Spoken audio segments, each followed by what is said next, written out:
وريما بدنا نجد تنس وانا بتشيسه نبيت جيتي جادة تكفارت واني نبتشيسه راجو مشاكل أنا بودي واني قرتي تكشو نقابه دالان ديرانيتو ديرما دالا هيخا سنيفين أن المانك يخيستي وصويني نحن نخاسات انكران ديمون قبو إني على بيجراتوس أني مو نخاسا واني قبوف ilmaan isaa san keessa dirqama kiyya taa'ee guddisuun san Addeesuma fuulli kee adiidhuma keessi kee aduun sinna inni hin aduraa deemuutu fiyyuu bakkee ansiif jira duuba kee fuuldurri tolee waatu jira argaa nama laaffisa. Assalaamu alaykum warahmatullahi wabarakatuh.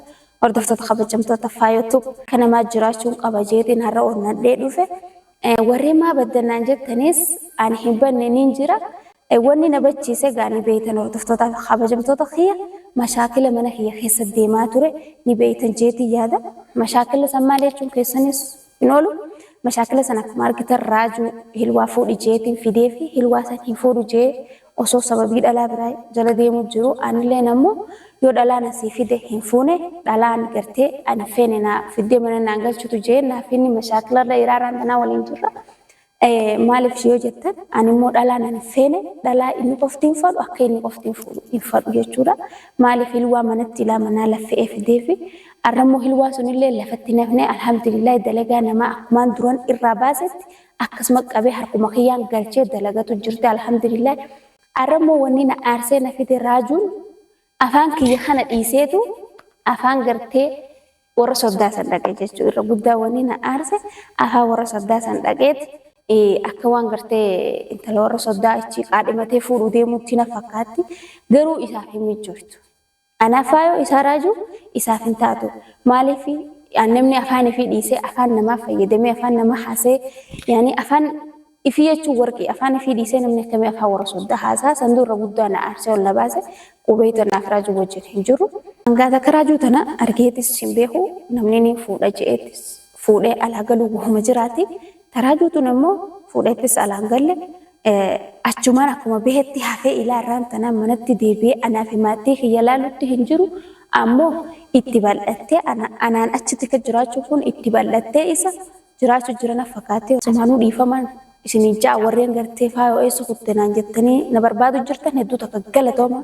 Akkuma beektan hordoftootaafi kabajamtoota kiyya yuutuubni raajuu shawjuu duraa yuutuuba kiyya gartee maqumaan irraa jijjiirratiin malee raajuu sun kiyya ammammoo hukkuun gartee waan inni dalagu jala deemee imala na harkaa fudhate hukkuun jala deemee ilaalu namoonni irra guddaan faayoo eessa badde deebii naan jechuu jirtan koomentii gartee afaan amaaraa osoo hin ta'in afaan oromoo san dubbiseetiin har'aan tana isinii deebi'ee hordoftoota kiyya warreen asumaan na yaaddan hedduu takka galatoomaan isiniin jaa anniin jira isin beeksisuuf hin dhufe. Raajuun immoo isaan deebisi faayachuu ni dhiisi inni na deebisuu dhiisi gartee akkuma beetti achumaan dhabamee hafe wanni jaan hin jirtu yoo akkuma isaa kana gartee fuuni beheetuma wajjin hafuu taate umaan jiru garuu ani immoo duraan aareellee niin heerumallee jeetiin ka'ee wanni gartee xiqqishu na qabe dhalaan dhiiraniitu dhiirumaa dhalaa hiika saniifin ani ilmaan kiyya keessatti osoo inni nani hin haasaatiin karaan deemuun qabu inni ala bee jiraatus ani immoo ni haasaa waan hin qabuuf ilmaan isaa san keessa dirqama kiyya taa'ee guddisuun santu dirqama na tahee na teessisee ilmaan isaa na guddisiisu jira hordoftoota nama taraajuu tana namni maraatee ukkanaa miti namni maraatee ilmaanii fi jaartii fiitu hin irraanfatu. Maaliif akkuma maraataa saniin xiqqishullee deddeebi'ee mana cinaallee dhudhufooti xabiillee haasoo baatu. Yaani namni numa dhufoo maraateellee inni immoo hin maraanne fayyaa qaba osoo fayyaa qabu ilmi namaa akkamitti jaartii fiitii fi ilmoo ifii irraanfatee akkuma labbeetti akkamitti hafa. Antunis anaafis gaafii hordoftoota kiyya isiniifillee gaafiidha. Asumaan immoo warreen afaan isa qottanaan jettan asumaan deebi'eetiin jiran jajjabeessaan isiniin ja'a. Ani akkuma beektan afaan warra soddaa kana wallaalleetii miti haasa'uu isaatillee hin barbaaduun illee hin fadhu. Inni immoo afaan warra soddaa kanaan narratti kana qoostar je'ee qubna gara godhata garuu waan inni kana godhatuuf hin beeku. Asumaanuu iccitii raajuudha laalammaan dura gartee miti sodaadhee osoo hin ta'in waa'uma kee kana maqaa da'uu jibbensaafiin yuutuuba kanarraa illee galee sii dhiisee jechuudha. Amma immoo histiiteetii fi yuutuuba kanarratti guyyarraa viidiyoo gartee gallakkisee histiiteetii si garsiisuu ta'a jechuudha. Akkumaan gartee maatii tiyya guddifachaa dalagaa tiyya dalagachaa deemuu jiru gartee miti akkasumattiin arrallee immoo eegate kanattis gootee afaan Oromoolee dubbachuu dhiiste barreeffama afaan Oromoo dhiiste jechuudha. Saniifuu wanni kun ta'eef ani hin beeku sansii beekata ammoo iccitiite ganaan takkaan gabbaasuu taa'aa jiru. Iccitiite ganaan takkaan baasuu ta'a. Namni osoo addunyaa kanarra jiru ilmaan isaatiif haadha mana isaa isa jirte eessa bulte hin ji'in namni ammaan tan osoo inni haana irraa qabu ol garagalee ilmaan kiyya kanamee akkamirra jiran jaartichi akkamirra jirti jee namni arraa tana nan gaafatin gaafa nan du'e biyya narra haatuun kee maal faayidaa naa qabdi. Namni eega takka du'e laman deebu walii godha addunyaa kanarratti akka walii godha. Sawaan ta'eef ati immoo haalli ati itti jirtu kun hedduu takka nama dhiba. Maaliif amma immoo ani gartee gammachuun qaba. Maaliif waa'ee kee baatii 7 moojjaa lakkoofsiseetiin jira. Waa'ee kee ani argaallee faru dubbachuullee faru maaliif bakka ati gartee kanatti qubna gar godhattee afaan Amaaraa qubna gar nurra gootee afaan warra soddaatiin akkana godhattu kanan na aarsee na dubbisuuf jira malee waan biraatillee miti. Garuu ammoo irra guddaa wanni as na deebisee hordoftoota kiyya isinuma warra gartee na gaggaafattee faayaan eessa jirti jedhuututu na deebisee malee ana karaa juutiin silaa yuutuuba kana mata galeen dhiisa. Garuu alhamdulillaahi ilmi namaa nama oolchu nama bulchu nama oolchee nama bulchu rabbii tokkicha. Sawaan ta'eefin arra as eegee alhamdulillaahi akka raajuutiin addunyaa tanarraa gale jee yaada maaliif waan inni nan godhin hin jirtu jechuu addunyaa tanarratti alhamdulillah garuu irra deddeebi'e alhamdulillaahi baatii 7 guutuu ilma namaa si obseetiin ilmaan keetii wajjin rakkadhee ilmaan kiyya osoo haati jirtu akkamiin rakkatan akkamitti fuula namaa dhaabbatan jeeti baatii 7 si obsee jira jechuu. Sooshaal miidiyaa kanarratti bakka hundaan isa yaaleetiin dadhabee feesbuukaanis ni yaale waasaappiin ni yaale iimoon ni yaale tarraa raqamaan ni yaale kana keessaa tokko na deebisaa naan deebisne tuffiitii waan qabu agarsiise jechuudha. Anammoo dhugaa keetti bagana tuffatte sigalee bagana tuffatte homaallee injuu bagana tuffatte asiin ammoo arra booda immoo si obseetiin arra obsi daangaa dabareetiin arra viidiyoo tan si maru jira baatii 7 si obse mookkaa namatti 7 si obsu feeta. Ilmaan keenarra dhiiste hangana umrii tanaan ilmaan keenarra dhiiste ilmaaniin guddisamuun ani waan dalaguuf waan dhiisoo adda wallaalee jechuudha naa gartee ammaan tana onni siinjuu bichaan kottu waraqaatti jenaa kanni ilmaan keenarraa furadhu sanii miti naan jetnaan anu amma gaajibbaadhaan jira anu irraayinsii haa jechuudha.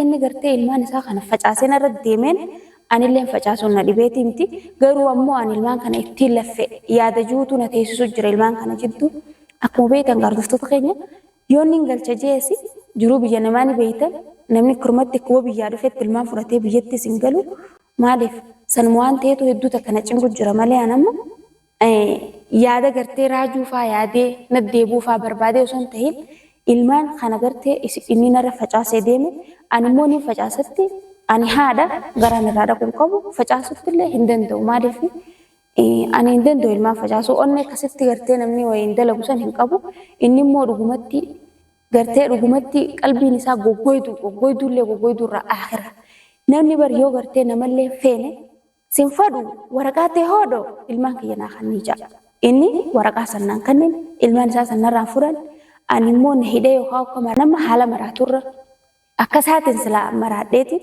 addunyaa kanarraa na hidhanii taa'u jira jechuudha. Yoo gartee isaa taate dhufee yookaan ilmaan sanarraa taqabbalachuu yookaan immoo waraqaa xiyya naa kannu.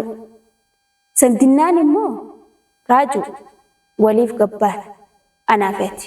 Warreen waa'ee hilwaatis na gaafattan hilwaan eessa kutte naan jettan akkuma beektan gaan hilwaa tana duraan qaadhima jaarsa kiyyaatti jeetiin mana fide. Qaadhima deemuun mana jaarsa kiyyaa fidu jaarsa kiyyammoo narratti booneeti.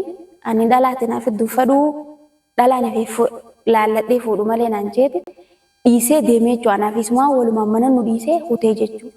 Anamma isii tana anis dhala isiinis dhala dhalaan akka walii maal walii gootee wal bira teesse.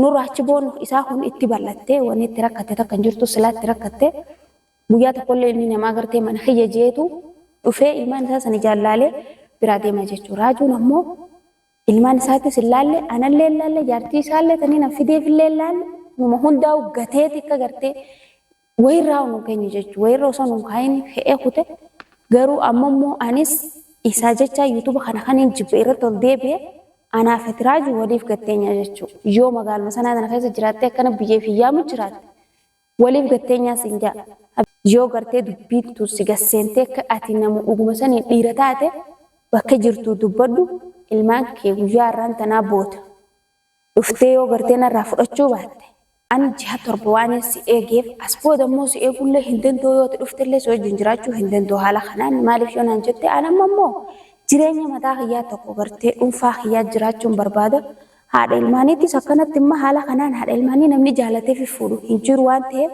ilmaan kee kottu narraa fudhadhu ilmaan kee gooti narraa fudhattee gartee si taqabbalchiise anis ammoo jireenya mataa kiyyaa kophaa kiyyaa dhuunfaa kiyya gartee jiraachuu waan hin barbaaduufin arra viidiyoo tana sii maree waan biraatii miti ilmaan kee immoo bakka ta'e jirtu sanii kaatee akka dhuftee fudhattu kabajaanis gaafachuu jira jechuudha osoo kabajaan sun hin dhumne kottu ilmaan kee fudhadhu ani immoo jireenya dhuunfaa kiyyaa yookaan immoo jireenya mataa kiyyaa tokko jiraachuun barbaada waan ta'eef amma immoo hore ilmaan keetii nagayaan kottu galiin siin jaa ilmaan kee osoon dhaabbata gargaarsaa uummata yoo inni ja'amu hin kennine saniifuu kottu ilmaan kee osoo gartee lafti nagayaa asumaanuu hordoftoota kiyya qaqqaaliif gaggaarii namaa wanniin isiniin jiru asirratti viidiyoo tan oguun isinii galakkisu koomentii naaf haayaan isinii jaa koomentii teessan dubbifadheetiin faayo yookaan immoo ilmaan kee kana jiraachis isa dhiisi yoo naan jettanis furadheetiin ilmaan kee akkuma duraanii jiraachisaa jechuudha. Namni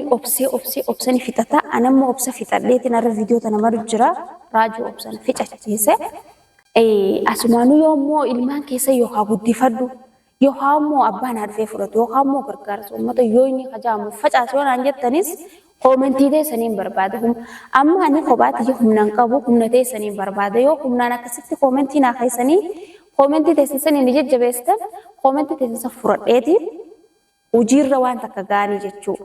Saniif hordoftoota kiyyaa warreen na yaaddanis ani faayoon niin jira arrallee onnee raayin isin jaaladha ilaaf iyyuun isin jaasumaanu warreen hedduu takka na jaalattan na kabajjan galatooma anilleen akkasumattiin isin jaaladha isin kabajaa jechuudha. Hordoftoota kiyyaa arras borus naaf jiraadha umrii naa dheeradha faayoon eessa jirti jettanii na hiyyaafachuu keessaniif hedduu takka galatoomaan isin jaa uummata Oromoo qaalii fi gaarii.